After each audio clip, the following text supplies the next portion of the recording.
Hey guys, this is Hawk. I'm here to talk to you all today about when it is time to let a relationship with a god go. We spend all this energy like reaching out, cultivating, nourishing, and maintaining these relationships. And for some of us, they're hard won, and it's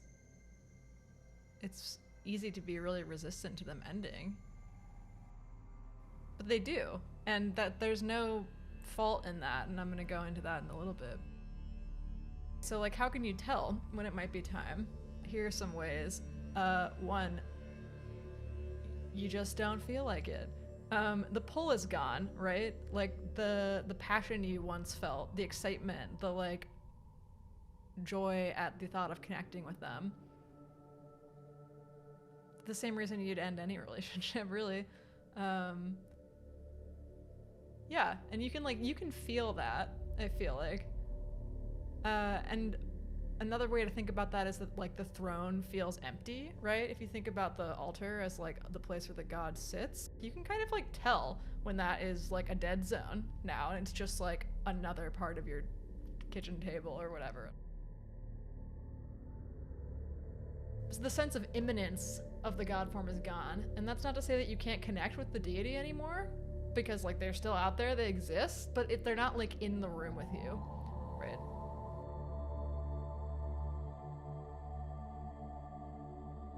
And then yeah, literally deciding, being the next one, is how you can know. Like you just decide that you don't want to keep going. God doesn't have to want you to stop for you to stop. You can end a relationship with a god form at any time, just because you feel like it.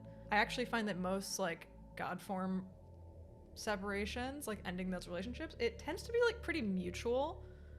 It's just like, oh yeah, this is just like over now. But if you can't, yeah, it's hard to tell, honestly. These are things that we pick up through ephemeral signs. That's just how it is. We need to use our discernment, because there are obviously a lot of reasons why we might feel like something is no longer for us. Some of them can be shame about not maintaining the relationship correctly. Like that is one of the things that might make us feel that way. Guilt, that kind of thing. I'm very familiar with the ADHD shame spiral, where it's like, oh fuck, I ignored this project for long enough that now I feel so bad about not having done it that I'm literally just never gonna do it. I'm never gonna look at that thing again. So, you know, this is the reason. There's 1,000 reasons why you could no longer want to do something that have nothing to do with God wants me to stop doing that. This is why know thyself is inscribed to the temple of Delphi. Self-knowledge in this regard, like the ability to detect when it's you doing something versus a god form or an omen, it's totally critical. It's a critical piece to detect for your ability to detect when a god is doing something in your life. If you can't discern between those two things, like, it's the first thing you need to learn how to do, basically.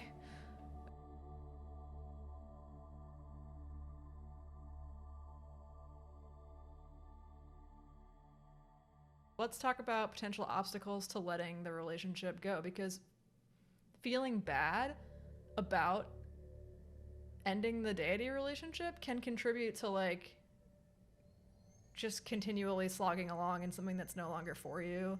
Like it doesn't feel good anymore, it's not getting you anywhere. That makes this so hard, and one of the reasons why, like one of the things we have to do to make it so we can actually let these things go at the right moment is we have to unpack the belief that like abandonment is a sign of bad behavior, that like the god departing the throne, right, is a sign that we have done something to offend them or hurt them, or just like a judgment on us, because then we're always going to internally resist the probability that like that's what's happening if we have that piece of programming, right? And you're not going to see it even when it's there, or you will see it, but you'll be like, I don't want that to be the case because it means something harmful to you.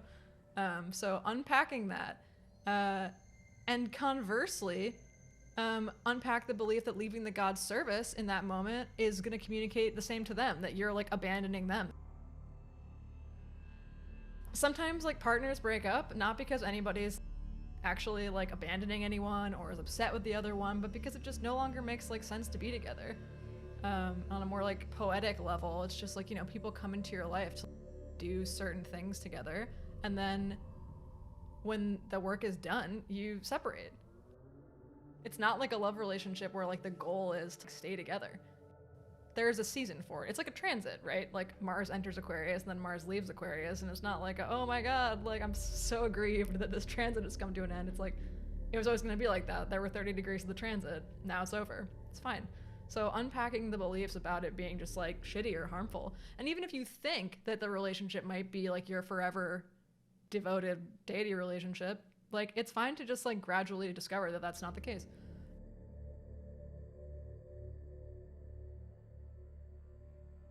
One of the things that I think we can do to make this all a little bit easier on all of us, because when we are working with that conditioning and it is emotionally hard on us to let things go, is to set time frames around our devotion, especially when you're coming to a new god. Like I will devote myself to your service for 5 months, for this span only, and then at the end of that you can decide whether or not to renew and like suss out the god form, like through divination or your own inner sense, to like discern whether or not they think you should renew and keep going. And this removes some of the emotional barrier to God's work in the first place, which is like our fear of commitment. I hear this all the time where it's just like, oh, I don't really want to do that. And people are working with this guilt of being like, what if I don't like it? God forbid I put it down after I pick it up. And it's like, God doesn't forbid. You can. For example, I was inspired to talk about this today because I just commissioned my Deneb Algedi altar. And the way that I related to him was through the Akkadian mythological god of the waters, Ea. He's associated with fertility through his association with semen and amniotic fluids, so like literally like the waters of the body.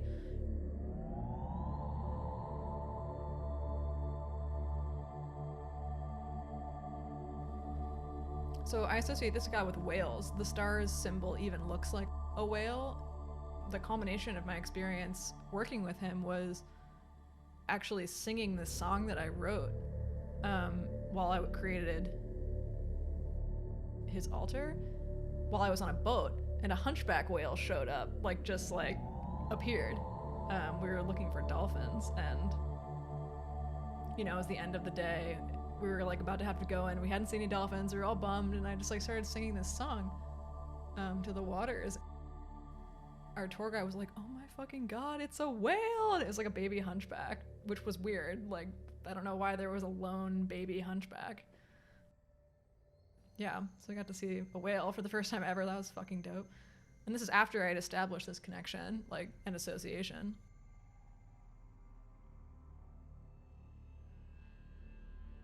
I created the altar on the Mars-Saturn square in November, and tomorrow they're gonna conjoin, and I finally took it down.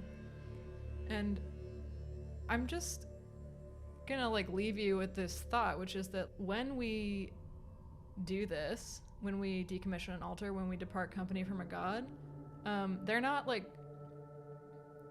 gone.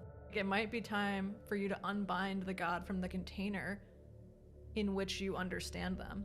Like, I think my relationship with Deneb Algedi has like become this broader relationship with elemental water.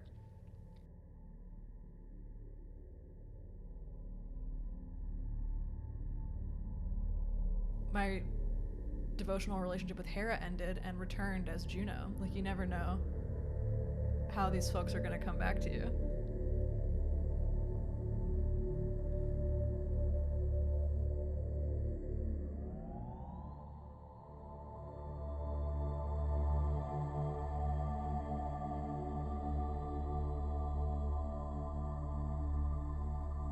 We are indelibly marked by our experiences worshiping God forms. It's never like a waste of time. It always like changes you semi-permanently.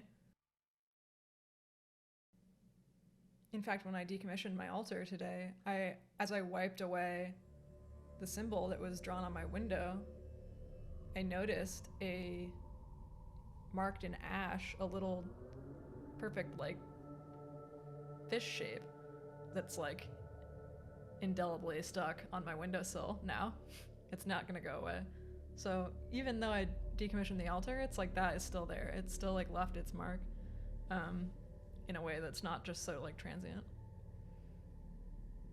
That's all I have for you today.